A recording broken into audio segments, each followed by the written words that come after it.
Canada వచ్చి 2.5 years అయినా Saint Lawrence market ఎప్పుడూ ఎక్స్‌ప్లోర్ చేయలేదని ఒక ఫ్రైడే ఈవినింగ్ నేను నా ఫ్రెండ్ అలా డౌన్‌టౌన్‌కి వచ్చేసాం. ఆన్ ద వే ఈ కాఫీ వెండింగ్ మెషిన్ కనిపించింది. ఏం తీసుకోవాలో తెలియక లైట్ తీసుకున్నా. Finally at Saint Lawrence market. Enter అవ్వంగానే వైబ్రెంట్ గా మన రైతు బజారే గుర్తొచ్చింది.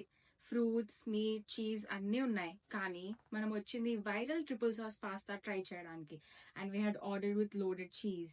ఓకే, ఫైనల్ గా మన పాస్తా అయితే వచ్చేసింది. Moment of truth. It was యమ్.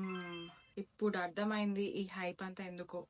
అలా తినేసి ఇంక ఎక్స్ప్లోర్ చేస్తూ ఒక కార్నర్ కి రాగానే మన కోటి జనరల్ బజార్ గుర్తొచ్చింది. బయటకు రాగానే వర్షం స్టార్ట్ అయింది. మనమేమో అంబ్రెల్లా క్యారీ చేసే టైప్ కాదు.